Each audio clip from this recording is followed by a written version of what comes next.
percepção pública é que o Estado falhou. E isto é a prova de que o Estado falha. Este é mais um exemplo do falhanço do Estado. Em que se demonstra que o Estado falhou. Significa que o Estado falhou e continua a falhar. Viva! Temos falado disto aqui fazendo a seguinte pergunta. Por que falha o Estado? Ou por que têm os políticos tantas dificuldades, se não mesmo frustrações, em entregar aos cidadãos o que estes vão pedindo?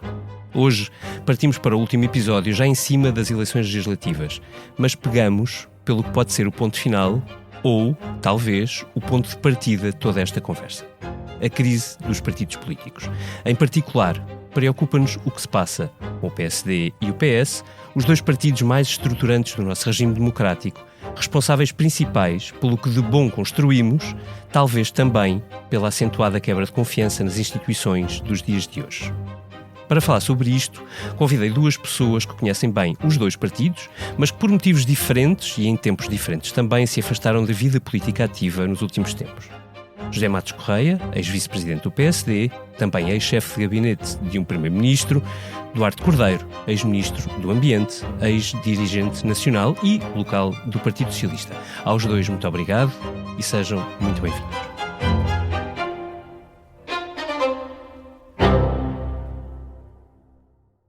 Se gosta de ouvir podcasts, conheça a oferta que o Expresso tem para si.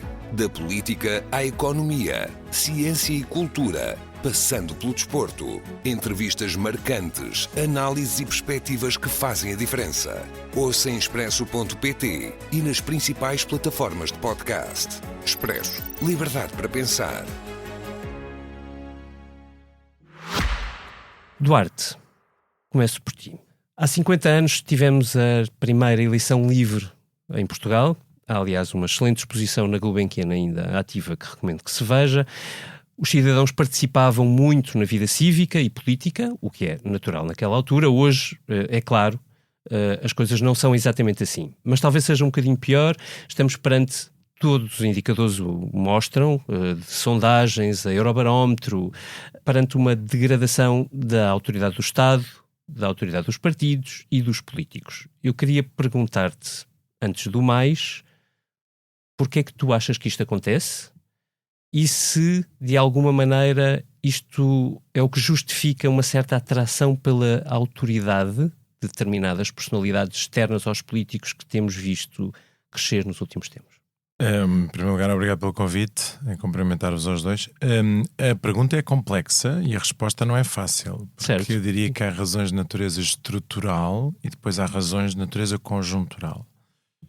Eu diria de natureza estrutural, os países, nomeadamente no seio da União Europeia, foram perdendo alguma da sua capacidade de controlar as respostas. Foi assim, eu acho que no deve e no haver é positiva a integração da União Europeia, mas também tem um outro lado, não é? Que é ter menos capacidade de intervenção e, portanto, mais constrangimentos naquilo que são as decisões que podem e não podem ser tomadas, a forma como nós num determinado momento podemos corresponder ou não. Portanto, mais limitações a todo o nível, política orçamental, política monetária, política, o que quisermos, a forma como quisermos olhar. Segundo lugar, que eu acho que também é relevante, é que há uma tendência que eu acho que é inevitável, gostava até que houvesse essa avaliação, entre os momentos em que nós temos maior dificuldade económica e os momentos de maior crescimento económico. Crescimento económico, confiança dos consumidores e a relação das pessoas com a política, e nomeadamente com os partidos de governo. Eu recordo-me, já agora, já que estamos... Eu lembro-me que quando foi a campanha de 2015, não é? A campanha de Passos Coelho e António Costa, em que a AD ganhou, e eu fiquei muito curioso para tentar perceber, tendo em conta as medidas difíceis que o governo tinha tomado, muita de reação...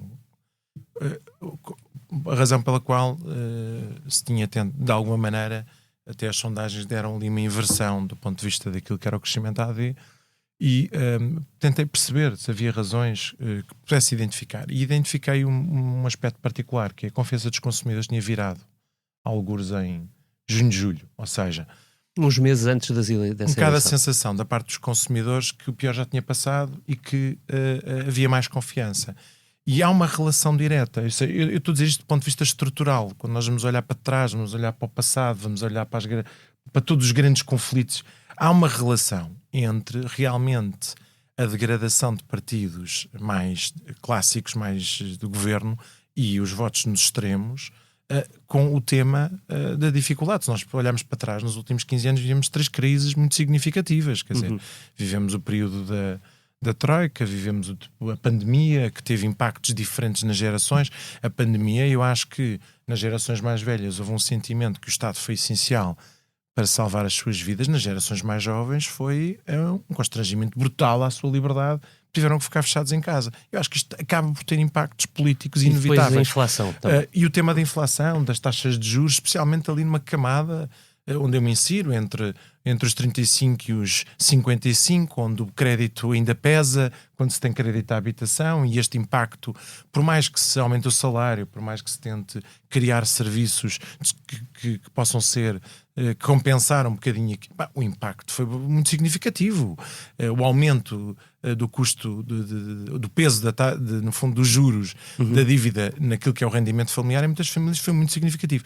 Eu acho que é muito difícil em períodos como este, de forma estrutural, depois termos a expectativa de que exista confiança, otimismo relativamente à governação, independentemente de quem governa. Portanto, eu acho que a natureza estrutural tem a ver com a economia, tem a ver com, no seio da União Europeia, os países terem perdido competitividade. Depois há as questões conjunturais, que realmente têm a ver com as circunstâncias da vida política nacional, os casos, aquilo que permite as generalizações, efetivamente, os partidos que têm responsabilidades de poder, seja a nível local, seja a nível nacional, algures têm pessoas que cometeram ilicitudes, ilegalidades, comportamentos menos éticos.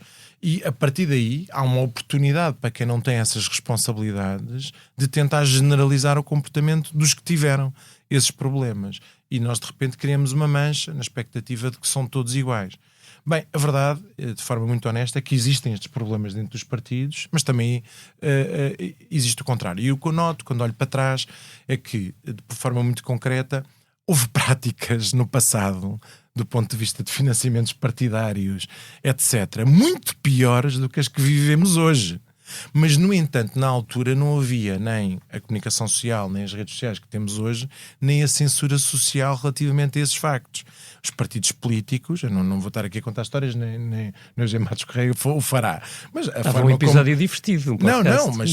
Mas, quer dizer, toda a gente sabe que os financiamentos partidários eram muito informais. Quer dizer, hoje em dia o nível de fiscalização sobre estas dimensões é muito maior, incomparavelmente superior. A exigência que hoje se tem é muito superior. No entanto, o nível de tolerância baixou brutalmente. Depois também tínhamos outro aspecto, que era, penso eu, que havia um sentido de necessidade de participação no início pós-25 de Abril, das elites culturais, literárias, de todas as naturezas, de dizer, eu devo participar. E aos poucos, hoje já não sentimos isso. Ou seja, como a política é dura, como em muitos aspectos com razão, porque os intervenientes merecem, digamos assim, esse tipo de fiscalização. Noutros casos, por generalização, acaba por se tornar difícil. Há menos pessoas disponíveis para se expor a este tipo de ambiente, que em muitos aspectos pressupõe, do ponto de vista familiar, do ponto de vista um nível um grau de exposição, um grau de exigência, até um grau de pressão que é muito, muito elevado. E, portanto, isso também conta para que se distanciem da vida partidária, atenção, não necessariamente da vida política, mas da vida partidária, muitas pessoas que se calhar, de outra forma, participariam. Isto leva-nos depois a uma conversa, agora passarei a palavra ao José Matos Correia, mas leva-nos a uma conversa relativamente como é que então se podem os partidos políticos não se desligar dessas pessoas. Já vamos a esse ponto, queria vir o José Matos Correia, claro. Bom dia ou boa tarde em primeiro lugar, e agradeço o convite ao David. É um gosto estar aqui consigo e com o Duarte também. Eu posso apenas dizer que estou de acordo com o Duarte, ou tenho que dizer mais qualquer coisa? Tem que dizer mais qualquer coisa, Pronto, então. nomeadamente se lhe parece que o Duarte apontou uma série de causas, sobretudo externas, não estou a pôr em causa nenhuma delas, mas sobretudo externas. Gostava de vos ouvir também sobre as culpas internas. Então, não? que são manifestas. E quem passou por lá tem essa noção clara. O que o Duarte disse é, do meu ponto de vista, correto em todos os aspectos. Eu diria que, referiria, no entanto, que a parte em que ele alude à consequência das circunstâncias económicas concretas sobre o voto não é propriamente uma coisa nova. Tradicionalmente as pessoas votaram sempre muito em função da maior ou menor insatisfação económica. Não é necessariamente assim. Quando o Churchill perdeu as eleições a seguir à guerra, não foi isso seguramente. Foi, de uma certa maneira, as pessoas estavam necessitadas de mudança e fartas de ver sempre a mesma pessoa. Mas essa circunstância do efeito das condições económicas que os países atravessam, e a situação das famílias e das pessoas em concreto também, sempre pesou muito. Não sendo marxista, é um facto conhecido, não deixo de reconhecer que há uma influência, neste caso, da infraestrutura económica sobre a superestrutura política. E isso em Portugal notou-se muito. Por exemplo, se nós olharmos para as eleições, desde que, por exemplo, o Bloco de Esquerda surgiu, vê-se que o Bloco de Esquerda sobe muito a sua representação parlamentar em momentos de crise económica e, ao contrário, desce significativamente em circunstâncias opostas. E, portanto, estou inteiramente de acordo com isso. Eu acho que há aqui a dimensão relacionada com o comportamento ético e jurídico-legal dos titulares de cargos políticos também tem muita relevância. Eu não lhe daria assim tanta se fizermos uma análise rigorosa e, se quisermos, estatística do número de responsáveis políticos que foram alvo da justiça e o número global desses responsáveis. Se a percentagem, se a fizermos, é ínfima. Outra coisa é a percepção que se gera nas pessoas, que muitas vezes não corresponde à realidade. Isso também é um facto indesmentível. Como eu costumo dizer, e se me permitem o coloquialismo, os políticos às vezes põem-se a jeito.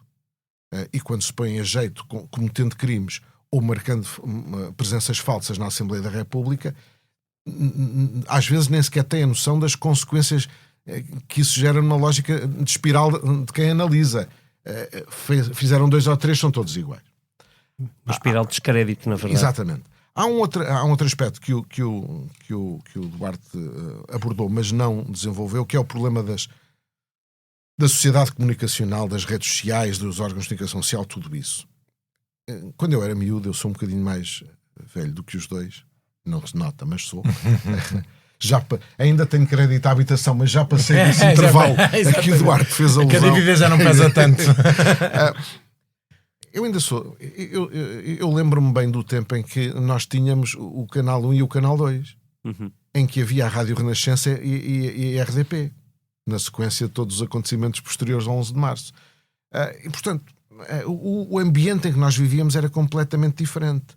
Nessa altura não havia TV por cabo, não havia sequer ainda a generalização da utilização de TV satélite, e, portanto, as pessoas viviam muito um ambiente diferente em que não eram tão influenciáveis pela desinformação ou pela informação incorreta que hoje em dia nos inunda a todos. Nem eram tão expostas. Não eram, evidentemente. A mim não me inunda assim tanto, porque eu não tenho redes sociais, nem nunca tive, nem nunca terei. Agora, reconheço que essas coisas permitem, esse género de comunicação permite hoje que a filtragem da política, que era feita sobretudo através dos partidos e através dos órgãos de comunicação social, que eram normalmente de referência, porque os tabloides eram poucos, hoje em dia desapareceu. E as pessoas tendem muito a acreditar naquilo que, eu não diria que é errado, é que muitas vezes nem sequer é verdade. E isso criou um ambiente que torna as coisas muito mais difíceis de analisar e, sobretudo, de contrariar. E eu acho que esse é o problema. Deixa-me acrescentar a questão da velocidade. Claro, como é óbvio. Quando há uma notícia falsa sobre alguém, a velocidade de propagação é estonteante, e a capacidade, quando é demonstrado que ela não é verdadeira, a capacidade... Existe quase. Exatamente. Quer dizer, é muito difícil de contrariar, não é? Portanto, isso realmente gera... É um bocadinho aquela célebre frase do cão que mordeu o homem e do homem que mordeu o cão. Amplificar uma notícia que é apelativa pelo escândalo que gera. Exatamente. Isso é rápido. Agora, quando é o resto não é apelativo, é o cão que mordeu o homem. Isso acontece todos os dias. Uma situação destas torna por natureza os partidos, eu diria, mais impopulares. Porque os partidos, por natureza, são instituições, têm que ser instituições, têm que funcionar institucionalmente, têm que ter, ou melhor, os partidos tradicionais, que é isso que estamos aqui a referir, têm lógicas de comportamento institucional, não inundam as redes sociais de notícias falsas, não contratam pessoas para ir para as redes sociais fazer notícias falsas. Basta olhar o que tem sido o cancelamento de contas falsas e onde é que a quem é que elas estão ligadas. Noutros momentos, isto acontecia, eu não me custa nada dizer, porque acho que é verdade que o Bloco de Esquerda praticava uma lógica destas, só que não havia as redes sociais com esta. O Bloco de Esquerda, em particular, alguns dos seus principais dirigentes, basearam sempre naquela ideia da superioridade moral. Curiosamente, a extrema-direita diz a mesma coisa, é a superioridade moral. Só que os meios e as condições não eram as mesmas, mas bastava olhar para o discurso de alguns dos seus principais responsáveis na política e no Parlamento, para perceber que quando não estavam próximos do poder, como estiveram no tempo da geringonça, todos os demais partidos eram os malandros. Depois, quando se aproximaram da geringonça, o Partido Socialista deixou de ser um conjunto de malandros e passou a ser só a direita. Mas isto não é novo. O que é novo são os mecanismos e os instrumentos que há à disposição dos partidos menos tradicionais e de, digamos, formas inorgânicas de oposição que existem na sociedade e que tornam a vida muito complicada aos partidos tradicionais. Agora, se me permite, relativamente à questão interna, a questão interna não está longe disso, ou a dimensão interna não está longe disso, isenta de culpas. Claro. Os partidos deixaram de ser atrativos. Transformaram-se muitas vezes, eu não gosto da expressão agências de emprego, mas a verdade é que há muita gente que se encosta aos partidos políticos porque acha que, começando pelas Jotas, vai subindo e depois tem um lugarzinho de adjunto, um lugarzinho de assessor, um lugarzinho de chefe de gabinete e, quando é por si, é secretário de Estado ou ministro. E os partidos tornaram-se muito volúveis a esse género de situações. O problema é que muitas vezes olhamos hoje para os partidos e sentimos que não sobra muito para além disso. Ou seja, que a qualidade das pessoas no topo dos grandes partidos, sobretudo, que nos habituámos a respeitar e que, concordássemos ou não, discutíamos política com elas, ou ouvíamos e debatíamos a política ouvindo-os. Hoje isso terá diminuído, ou parece-me claro que não é só a bolha que acha que isto diminuiu. Não, isso é verdade. Mas eu acho que há uma diferença. No meio há uma imagem de um aparelho partidário, e agora não estou a localizar nem num nem no outro partido, que é muito dominante e onde os jogos funcionam muito, e essa imagem... Sim, eu acho que há aqui vários aspectos. Passemos para já o Duarte e depois também falo nisso. Temos que reconhecer também que as realidades são diferentes entre estar na oposição e estar no poder. Ou seja, eu não subscrevo essa expressão quando se formam governos. Eu acho que quando se formam governos há capacidade de atração de personalidades dentro daquele espaço político de maior qualidade. Essas pessoas não querem ou não são dos partidos. Portanto, e onde essa evidência para mim é mais clara é quando não se é poder, em que é mais difícil reter essas pessoas para poderem estar no Parlamento a fazer oposição, certo, ou assumirem responsabilidades internas no partido. Portanto, a política ainda é um fator de atratividade, mas os partidos não. Na prática é isto que eu concluo. Eu subscrevo. Os partidos por várias razões. Depois há razões de natureza interna. Mas sim, há uma dimensão de impopularidade que se nota. Deixa-me só dizer uma coisa que eu gosto de dizer, que eu gosto sempre de dizer, até porque fiz um percurso através da Juventude Socialista, que não escondo e tenho muito orgulho. Eu comecei a trabalhar numa multinacional de grande consumo, também não escondo e com orgulho, e a parte de amaciadores e de ambientadores, que tiverem que se quiserem sugestões da minha parte, tenho muito gosto ainda vos prestar. Mas eu realmente, depois, mais tarde, envolvi-me na vida política. Mas o que eu quero dizer com isto é assim: nós também não podemos fazer o contrário, que é subestimar a experiência política e as competências políticas que se adquirem pelo percurso político dentro dos partidos. Porque realmente também elas existem, são muito relevantes e fazem uma enorme diferença mais tarde quando se assumem cargos de responsabilidade de natureza executiva. Até por comparação com os tais independentes. Porque nós tendemos sempre a ver os defeitos do percurso sem ver as virtudes. E depois vemos as virtudes do recrutamento independentes para os governos sem ver os defeitos. E eu gosto de fazer as duas coisas. Eu gosto de ver os defeitos dos percursos realmente que têm às vezes este problema, que é esta criação de expectativas que atraem perfis desadequados. Vamos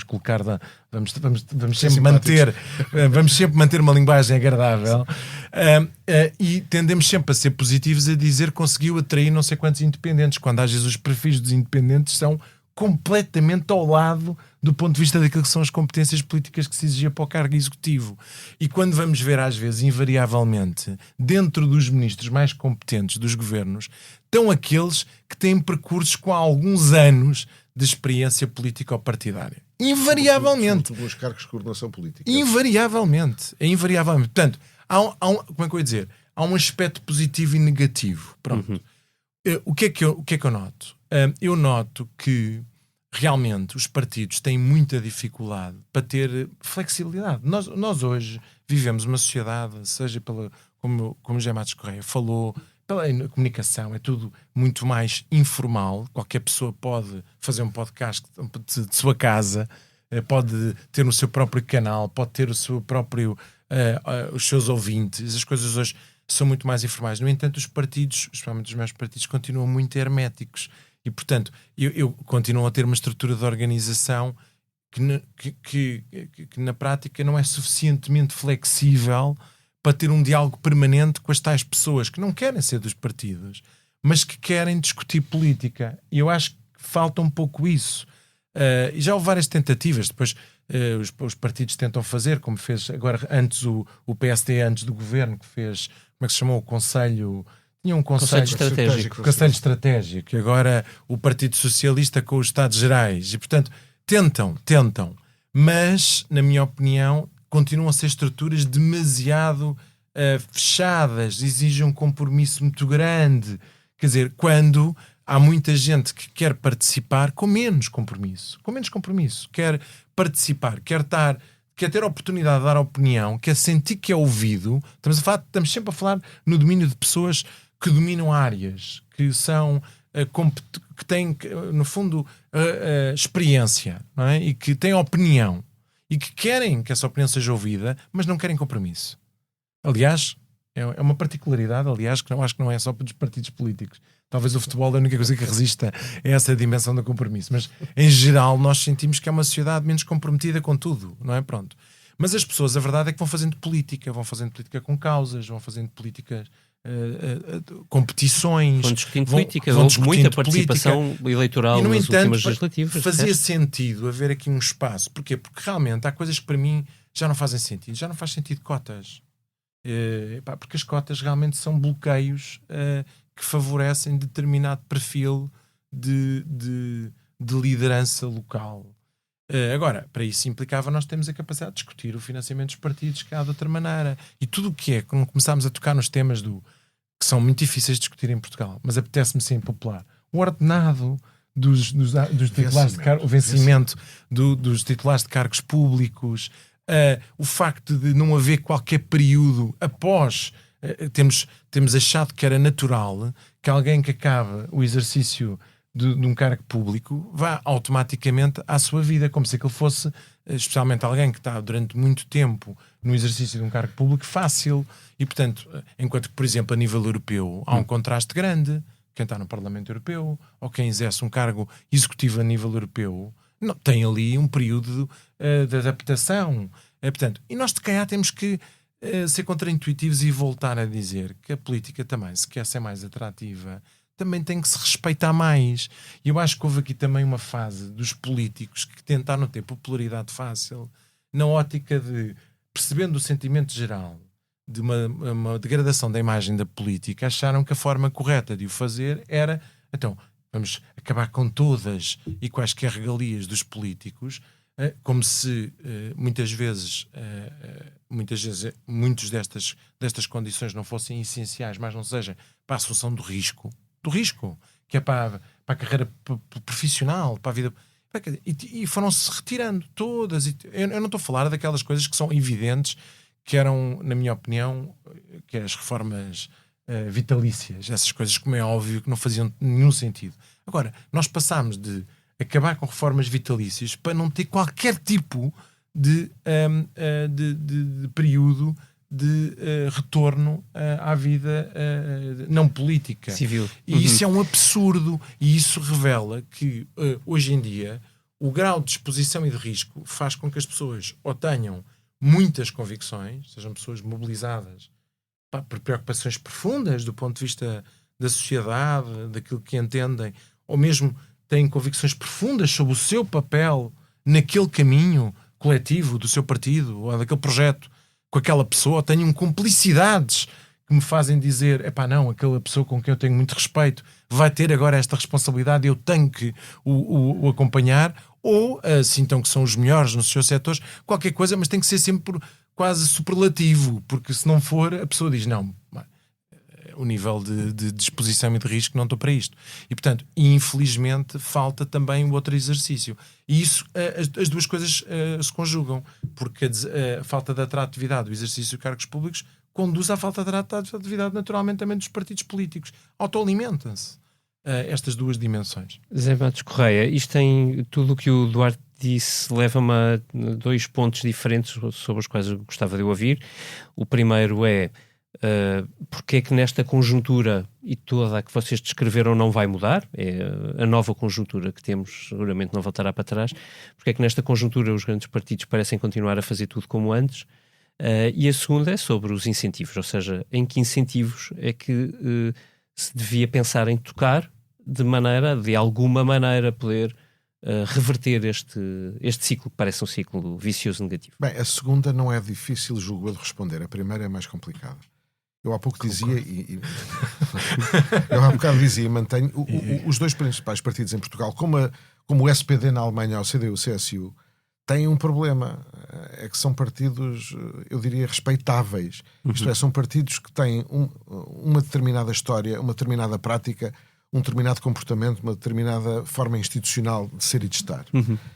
E não podem abdicar disso. E como é que se transforma essa necessidade de não deixar de ser aquilo que se é, pelo menos nos aspectos essenciais, numa maneira de atuar que seja mais apelativa junto do eleitorado? Não é fácil. Eu diria que os partidos têm um problema, tem vários, mas têm um que vem um bocadinho ao encontro daquilo que estava a dizer o Duarte. A certa altura deixaram-se ir no percurso das coisas, no fluir das coisas, e não puseram os pés à parede. E isso levou a que os dois principais partidos políticos portugueses se fossem progressivamente esvaziando em termos do apelo que tradicionalmente representavam para quem queria fazer política. Isso nota-se muito nas elites locais. Nota-se nas elites nacionais. Eu fiz uma vez um exercício quando eu fui 20 anos deputado, entre 1999 e 2019.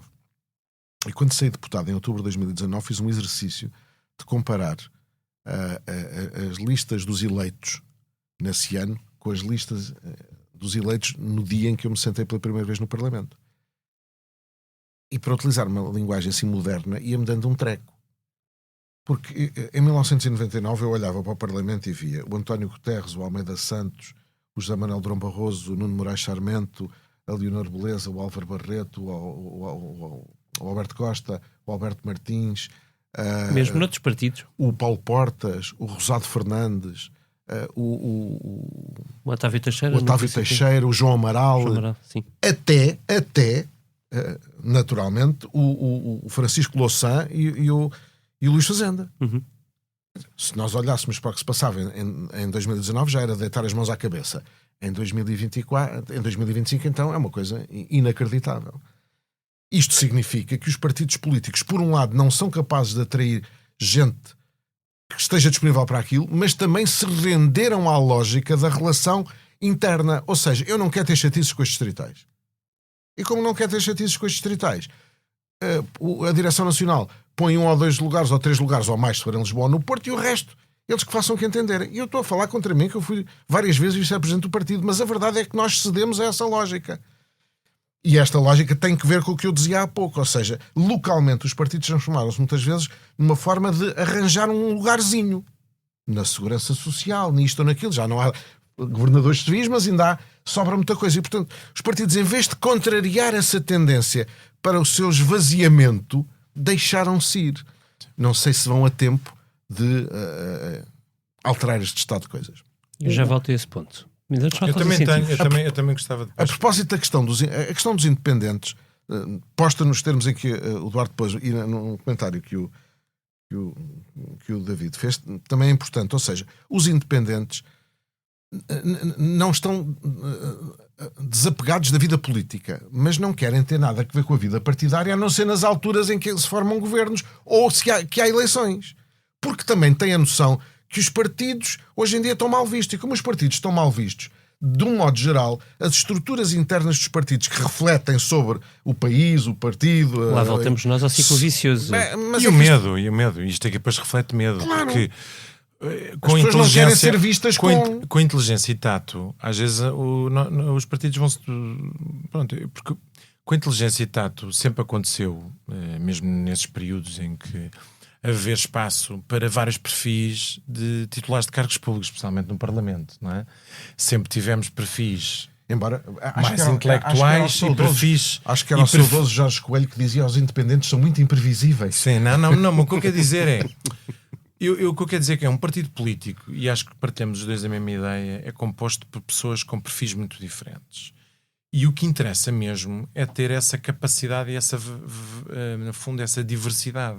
Porque nós, por vezes, precisamos de pessoas, vou colocar a coisa, menos intelectuais, mais do terreno, mais da mobilização. E elas são fundamentais. Até é fundamental que elas estejam às vezes no Parlamento.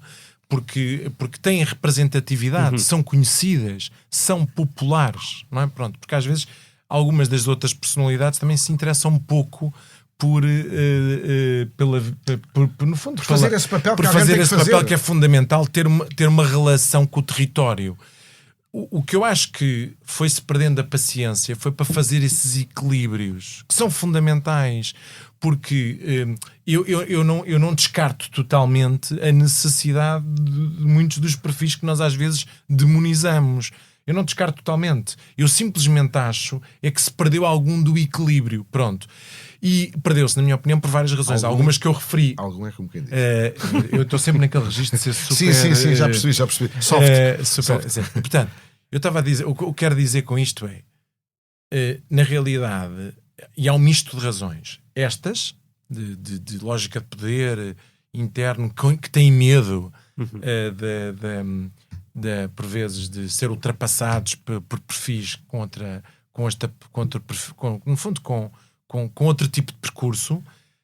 E depois há uma outra dimensão, que é realmente as pessoas que não têm vontade de participar na vida partidária, a não ser em determinados momentos em que se está já antecipadamente a prever que pode haver uma oportunidade, ou depois, mais tarde, a assumir responsabilidades políticas. E eu acho que isto resulta em parte também da organização interna dos partidos, porque eu não sei, quer dizer, mas continua muito suportado em estruturas locais, quando às vezes os interesses das pessoas são mais natureza temática ou setorial do que propriamente do ponto de vista local. E, portanto, haverá muito boa gente que, com o devido respeito, não quer saber daquilo que pode eventualmente ser a política autárquica. Não quer, quer dizer, está mais interessado em discutir, e os partidos ainda estão pouco adaptados para essa dimensão, essa tal falta de estruturas flexíveis de discussão temática. Por outro lado, foi a questão realmente da relação risco profissional e reputacional, que é, eu recordo-me sempre do Tiago Brandão Rodrigues, que é uma pessoa que é um investigador que veio de Inglaterra para cá para ser ministro, e ele realmente teve a capacidade de prosseguir mais um mandato no Parlamento, foi presidente de uma comissão parlamentar. Mas como é óbvio, o Tiago Brandão Rodrigues desligou-se da vida de investigação. Não sei se é muito fácil ele voltar para a vida de investigação ao fim de estar, 8 anos, 10 anos na vida política. O risco é elevado e, portanto, E para correr o risco, ou são pessoas com uma grande, como é que eu ia dizer, uma grandes convicções, ou então as pessoas, quando têm a ideia de que até podiam participar, mas depois começam a medir os riscos, ou começam a medir a probabilidade de que lhes afetar a vida profissional ou pessoal, e que as pessoas não estão para esse grau de exposição, as pessoas retraem-se e não participam na vida política e muito menos na vida partidária. E portanto isto para mim... Depois há outros aspectos que eu gostava de dar nota, que eu tenho pensado imenso, como só agora quando está mais afastado até esta coisa de se pôr a pensar no que fez bem, o que fez mal e na vida... Eu acho... Às vezes pode não ser bom. Eu acho que mesmo aquelas coisas das cresaps, não é? Epá, eu quase que prefiro, eu às vezes ponho-me a pensar na administração americana, aquela ideia de, não tem que ser todos, mas ponho-me quase a pensar naquela ideia da administração americana, de quando cai um governo, cai a administração, se não é mais... Claro, eu não digo para todos, porque geralmente um instituto, um organismo tem 3 dirigentes, não é? Aliás, vocês fizeram isso no tempo do Guterres, legislaram no sentido que os diretores gerais tinham um mandato que era o mandato do governo. E era o que fazia, e eu acho que faz sentido isto. Para quê? Para haver maior... Para acabarmos com esta... Eduardo, o problema é se nós não entrarmos naquela fase do ciclo em que, visto que os partidos estão com dificuldade em atrair e reter quadros qualificados, se fizéssemos essa mudança nesta altura, se não acabava por se preencher os quadros todos do Estado com pessoas mas que não eram as mais qualificadas. Há uma outra dimensão que é não é? importante, que eu acho que é muito relevante, que é dar esperança à administração pública. Porque nós estamos aqui a falar dos partidos. Realmente, quando eu penso que um governo exige, entre o governo, os ministros, os secretários de Estado, os seus respectivos gabinetes, para estar minimamente informados sobre as coisas que andam a decidir, depois a respectiva administração são precisas 1000 e tal pessoas. E perguntar, honestamente, têm os partidos capacidade de identificar 1000 e tal pessoas? Não têm. Portanto, na realidade, por isso é que existe, e bem, inteligentemente, muitas continuidades de dirigentes entre um governo e outro, porque se tem capacidade, tem qualidade, se tem capacidade de compreender que há uma mudança de orientação e há uma capacidade de flexibilidade, ótimo. Comigo aconteceu muitas vezes isso, de não ter mudado dirigentes que herdei, já há um Montessor também não tinha mudado, pessoas que tinham já percurso de 10 anos. Mas não é esse, há outros titulares de cargos públicos que não pensam assim. Mas independentemente disso, o que eu quero dizer com isto é, na realidade, há aqui uma outra dimensão que acho que é importante a par desta questão da liberdade dos governos poderem dar orientações à administração pública. Há uma outra dimensão muito importante, que é dar esperança aos funcionários públicos de poderem chegar a cargos dirigentes, de topo. E por isso é que eu acho que as coisas precisam de ser dissociadas. Porque há uma grande desmotivação também na administração pública. E, portanto, isto é mau, porque depois a eficácia dos governos é baixa. É baixa. Não, este ponto é um ponto importante, porque o Duarte tem essa noção, até porque foi ministro. Eu nunca fui, mas enfim, fui dirigente partidário muitas vezes. Não porque não tenha sido convidado, mas é verdade. Isso só uma coisa que eu posso confirmar, porque é o Pedro Santana Lopes que o diz no livro dele sobre percepções e realidades, que me convidou e eu recusei. O resto são coisas que não posso confirmar nem desmentir. Mas o Duarte tem essa noção. Nós diabolizamos a nomeação de pessoas dos partidos para cargos dirigentes da administração pública. Isso não pode ser, uma pessoa não pode ser prejudicada porque é membro de um partido. Mas também conhecemos bem as situações em que as distritais e as conselheiras protestam porque um governo ousa nomear alguém que não é do partido para um lugar que eles já estavam a contar que fosse para um deles. E, portanto, esta lógica existe e é muito difícil de contrariar. Isso exige uma liderança política com uma força grande. Não é? E também existe, se calhar, a necessidade da separação. Porque eu começo a achar que faz sentido um governo ter dirigentes para darem uma orientação, talvez o diretor-geral, o presidente, o que for. E depois o resto da administração, para mim, podem ser até numa lógica mais de carreira, mais curricular. Sim, mais como acontece em Inglaterra, por exemplo. Exatamente. Porque eu acho que a separação das coisas permitia clareza, porque depois também ficava claro, baixavam as expectativas de todas essas pessoas, sim, porque ficavam claro que não havia hipótese. Porque ficava limitado no fundo o universo de nomeação e depois é como tudo na vida. Bem, não é? Mesmo assim é baixavam melhor, logo as expectativas relativamente assim é melhor do que naquela altura em que o Estado tinha centenas de empresas, sempre que havia um governo havia lugares e chegou uma parte que havia organizações distritais, dirigentes distritais. Eu fui do tempo de dirigentes distritais, depois passámos para dirigentes regionais, ao menos nessa dimensão também houve menor pressão. Mas eu acho que falta clareza na aceitabilidade que um governo tem que ter a liberdade de poder escolher alguma administração pública para a orientação de política, mas que se calhar não é preciso mais que uma pessoa. E que no resto, se calhar até podemos aperfeiçoar o modelo que temos para que, de uma vez por todas, se separe e se aceite com naturalidade e não se utilizem subterfúgios para chegar aos mesmos objetivos, porque é inevitável que em determinadas áreas um ministro se vê que um titular de uma administração pública contraria aquilo que é as suas orientações, ele vai ter que encontrar uma forma de o substituir. Bem, portanto, sim, mas isso coloca outro problema, Duarte. Que eu ainda sou do tempo em que, e hoje duvido que isso aconteça, não tanto na administração pública, ou não só na administração pública, mas até nos gabinetes ministeriais, muitas vezes mudavam os governos de cores políticas opostas e havia muita gente nos gabinetes que ficava. Porque ficava a fazer um trabalho técnico. Mas hoje em dia acontece muito pouco. Vai acontecendo cada vez menos. Olha, isso aconteceu... Não, eu não estou a dizer que aconteceu só comigo. Não, mas com o anterior com ministro. regularidade. Estou a dizer que aconteceu comigo com o atual governo. Sim, não vou entrar em pormenores, mas aconteceu. Isto é até um elogio. Estou a fazer um elogio à atual ministra do Ambiente e Energia para que fique absolutamente claro que é uma pessoa capaz de ver a dimensão técnica em gabinetes que ficam. E realmente há que separar as dimensões políticas que são necessárias das dimensões. Mas mesmo na administração pública isso coloca um problema. Porque precisamente essa circunstância de se nomearem muitas pessoas que estão lá, sobretudo por lá, os partidários, e muitas vezes não têm competência ou têm pouca para aquelas funções, os deveres de lealdade e fidelidade que há para com o titular do cargo não é garantido que fiquem para o próximo. As pessoas politizam muito o exercício de suas funções quando, sendo da administração pública, não deviam fazer. E, portanto, tem que haver mudança necessariamente, que as pessoas não têm confiança política em quem lá está. Mas portanto, tudo isto está mal. Sim, eu acho que o titular de cargo público, ser responsável pelas pessoas que nomeia e fazer um bom trabalho ou mau trabalho, é responsabilizado no limite politicamente por isso. Ou seja, se eu tenho uma má equipa e depois tenho um mau trabalho, eu sou responsabilizado politicamente por isso. Se eu procuro ter uma boa equipa e faço um bom trabalho, eu sou valorizado politicamente por isso. Portanto, nessa dimensão da escolha dos seus gabinetes, para mim é muito simples. Cada titular de cargo público escolhe o seu gabinete e depois que se conseguir produzir bom trabalho, é valorizado politicamente. Se que fizer mau trabalho, não é. Porque eu acho que aí há clareza. Porquê? Porque a fiscalização... Não, porque a fiscalização é brutal entre os órgãos de comunicação social e o Parlamento e a oposição e as idas ao Parlamento, a quantidade de vezes que o Ministro vai ao Parlamento durante o ano. Quer dizer, vê-se que eu saí da política e o Duarte não, porque ele não se cala. É verdade. José Matos Correia, deixa-me perguntar-lhe o seguinte. Mas eu ainda não lhe respondi a parte relativa aos incentivos. Pois claro, porque nós já falámos aqui por alto de financiamento dos partidos, ou salários, e ele não fala mais. Ou justiça, transparência, escrutínio permanente. Agora só se fala com a autorização de José Matos.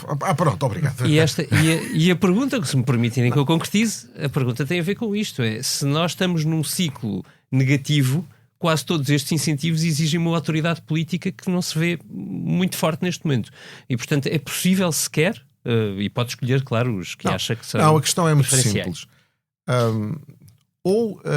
Quem tem a responsabilidade de conduzir os partidos políticos, sobretudo, repito, os mais institucionais, tem a coragem de fazer isso, ou então a situação só pode piorar. Eu costumo dizer que quando os cidadãos veem, a propósito da questão das incompatibilidades dos políticos, dos estatutos políticos, os primeiros a dizer que é preciso ir mais longe, é preciso fazer mais, é preciso limitar mais, é preciso cortar mais, são os próprios políticos. Eu se estiver na posição do cidadão comum, digo, então, mas eles é que se conhecem uns aos outros.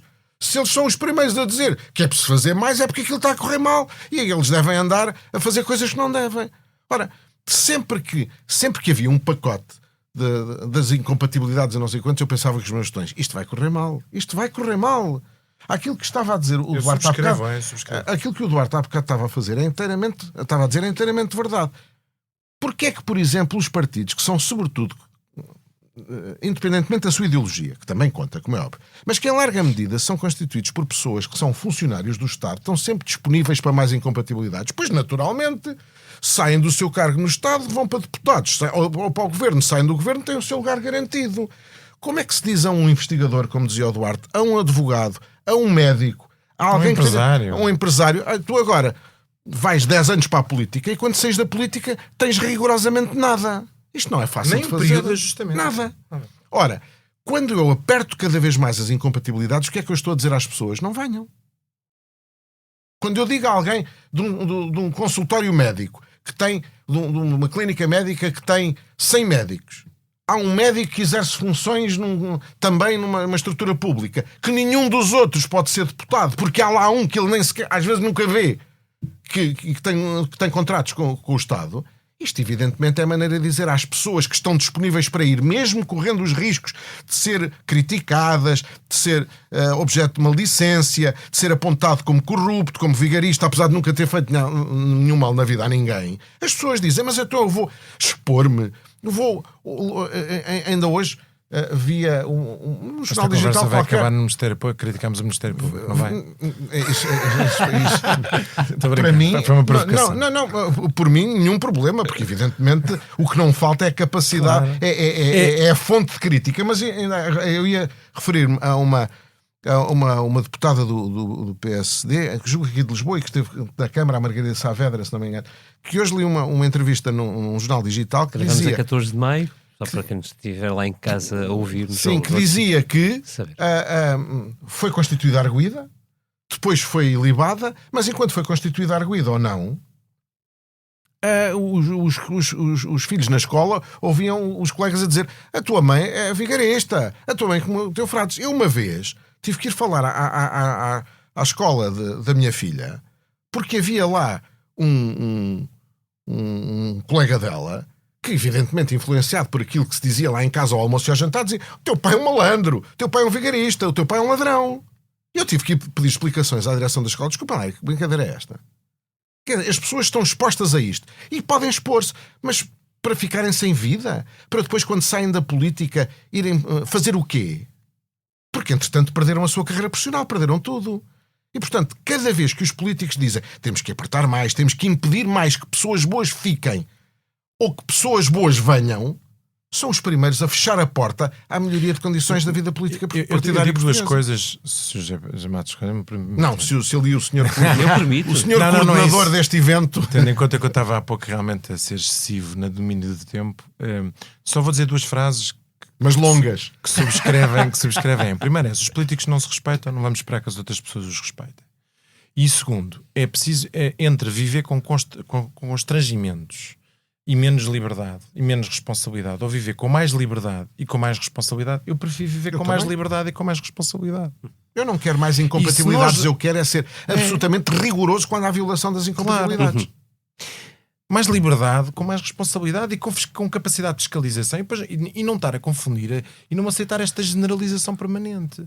Porque realmente torna-se difícil. Eu subscrevo integralmente. Deixa-me fechar com esta pergunta, que não é para uma resposta fácil também, mas gostava mesmo de ouvir sobre isto. Se nós soubéssemos que as condições eram estas, não tínhamos vindo. Pois é possível. Para PS e para PSD, no vosso entender, isto será um ciclo ou há um risco existencial? Zé?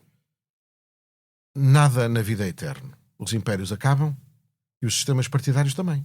Basta olhar para o que se passou, por exemplo, em Itália. Ou basta olhar para aquilo que o Macron está a fazer ao sistema político-partidário francês para perceber, ou o que o François Hollande fez ao Partido Socialista francês, para perceber que nada é eterno. Agora, este é um daqueles domínios em que o PS e o PSD têm que ter a coragem de dizer: nós somos o representante de uma mensagem política, outro representante de uma mensagem política diversas, com mundividências distintas e com projetos diferentes para o país em áreas fundamentais. Mas há áreas centrais que têm que ver com a qualidade da nossa democracia, com a afirmação de Portugal do mundo, etc., em que nós temos de ter a coragem de dizer: eu não vou depender deste extremo nem daquele extremo. Somos nós que temos que nos entender. Isso passa, por exemplo, pela reforma do sistema eleitoral, que nunca é feita porque o PSD nunca a quer fazer por causa dos partidos à sua direita, o PS nunca a quer fazer por causa dos partidos à sua esquerda, mas que é absolutamente essencial. Passa por entendimentos nestas questões estruturantes de regime, como, por exemplo, definir condições que tornem mais atrativa a captação de pessoas importantes para a vida, pessoas que podem dar um contributo importante para a vida política, e que nós andamos entretidos a dizer mal uns dos outros e depois nunca fazemos no que é importante. Há que eu posso acrescentar a reforma da justiça, sim, claro, entendimentos na área da defesa, sim, e em outras matérias em que realmente não existe essa divergência e cujos resultados só aparecem em médio e longo prazo. Para não falar de outras áreas, falo das minhas, daquelas que eu tutelei. Energia, água, ambiente, são matérias que são passíveis de já. E eu concordo com a ideia de que os dois maiores partidos deviam desentender-se, onde realmente existem propostas de sociedade distintas, impostos, segurança social, trabalho, saúde, e depois ter a coragem de dizer, vamos nos entender nas restantes, que nós nos entendemos, não é as restantes, nasquelas que nós nos entendemos. E eu gostava de ver um movimento contraintuitivo de valorização do exercício de cargo público, de realmente percebermos que se nós não valorizarmos quem exerce cargos públicos, depois não podemos achar que conseguimos produzir um efeito que não seja o afastamento de pessoas de qualidade. E, portanto, eu gostava de ver esse movimento a contratendência, não ter medo da impopularidade momentânea de dizer vamos melhorar as condições de exercício de cargos públicos. Porque é preciso alguma coragem para de vez em quando não estarmos sempre preocupados ou com medo da impopularidade. Às vezes há decisões que se exigem num país que são impopulares. Eu tive imensas. Quando tive eu tive decisões que se impunham e que são impopulares. Obviamente, depois há a inteligência ou não de tomar essas decisões e depois da forma como nós as comunicamos, a forma como nós falamos com as pessoas, com os outros partidos. Podemos ser, se não formos provocatórios, ajudará que essas decisões que são impopulares não se tornem depois, não sejamos ainda mais impopulares. Os nossos maiores adversários. Mas há decisões que se impõem e que às vezes são interesses nacionais que se impõem contra interesses locais. Às vezes são interesses que exigem essas decisões que podem, se calhar, algumas massas populares que têm baixos rendimentos vão compreender pouco, porque a vida delas é mais difícil. Mas se calhar as decisões têm que ser tomadas na mesma. E eu acho que é muito importante nós percebermos isso. O PS e o PST e outros, mas sobretudo o PS e o PST, foram capazes de se entender relativamente a coisas tão absolutamente extraordinárias como a civilização do regime, como o fim da proibição das privatizações, com a abertura da rádio e das televisões às entidades privadas, que são coisas absolutamente estruturantes. As condições da nossa adesão, a nossa entrada e depois as condições em que essa se processou às então comunidades europeias, tudo isto é absolutamente determinante para a nossa vida atual. O Portugal seria completamente diferente do que é hoje se não fosse isso. Foram capazes de se entender sobre isso. E não são capazes de se entender porque cada um quer estar no seu cantinho do ringue sobre coisas que podem ser tão importantes como essas para mantermos a democracia tal como nós a queremos manter. Acho que podíamos fazer um esforço. Parece-me uma maneira perfeita de terminar. Este foi o último episódio de Porque Falha o Estado, um podcast onde tentámos falar sobre os problemas de que pouco ou nada se fala nas campanhas, para ajudar a perceber melhor as razões reais que tornam mais difícil a governação nos dias de hoje. Um podcast que quis conscientemente ir contra a maré das frases feitas e do ar dos tempos simplista, quando não populista, que habita o espaço público. E um podcast, por fim, onde eu quis trazer políticos com experiência governativa e não só, para que todos possamos sentir que a frustração que muitas vezes sentimos também é deles, fazendo com que, pelo menos aqui, seja possível que conversem sobre os temas difíceis, convergindo ou não. A todos os que participaram sem reservas, incluindo ao José Matos Correia e ao Duarte Cordeiro, a minha gratidão. A todos os que nos ouviram, o meu muito obrigado. Obrigado também, por fim, ao João Martins, à Salomé Rita e ao João Luís Amorim, essenciais na sonoplastia, e ao Tiago Pereira Santos, na ilustração. Se me permitem a nota pessoal, também à minha mulher, que incentivou a fazer este podcast. Foi mesmo um prazer.